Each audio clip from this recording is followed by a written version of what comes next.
விருச்சிக ராசி நேயர்களுக்கு இப்ப நம்ம பார்க்க போறோம். இப்ப இந்த விருச்சிக ராசிக்கு குரு பகவான் 9ல அமோகமா இருக்கிறாரு. இப்ப இந்த விருச்சிக ராசி நேயர்களை பொறுத்த வரைக்கும் என்னன்னு சொன்னா, முன் யோசனை மிக்கவர்களாகவும் இருப்பாங்க.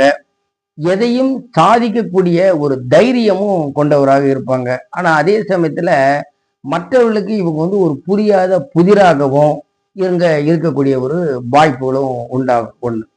இப்ப இவங்களுக்கு குரு பகவான் 9ல இருக்கிறதுனால, இவங்கள பொறுத்த வரைக்கும் குடும்பத்துல தனயோக சிறப்புகள், குடும்ப நிகழ்ச்சிகள், குடும்பத்துல சுப செலவினங்கள், சொந்த பந்தங்களுக்கு சுப நிகழ்ச்சிகள் இதெல்லாம் ஏற்படக்கூடிய வாய்ப்பு உண்டாகும். பிள்ளைகளால நன்மைகளும், பிள்ளைகளால இருந்து வந்த தொல்லைகள் நீங்கி அவங்க நல்ல கல்வி யோகத்தையும், அவங்களுக்கு ஒரு சிறப்பான ஒரு கல்யாண காலங்களையும், புத்திர உற்பத்தியையும், வேலை தொழில்துறை நல்ல ஒரு முன்னேற்றமான ஒரு சூழ்நிலையும் இதெல்லாம் கொடுக்கக்கூடியதாகவும் இந்த காலம் உண்டாகும் ஒண்ணு. அதே சமயத்துல எடுக்கக்கூடிய முயற்சிகள் எல்லாமே இவங்களுக்கு சக்சஸா இவங்களுக்கு வந்துடும். ரெண்டாவது என்னன்னு சொன்னா, எந்த ஒரு முயற்சி எடுத்தாலும் ஒரு தோல்வி இல்லாத ஒரு தன்மை இருந்தா நல்லா இருக்கும்னுவாங்க. அது மனித இயல்பு. அதே மாதிரி இவங்களை பொறுத்த வரைக்கும் இவங்களுடைய முயற்சி நல்லா இருக்கும்.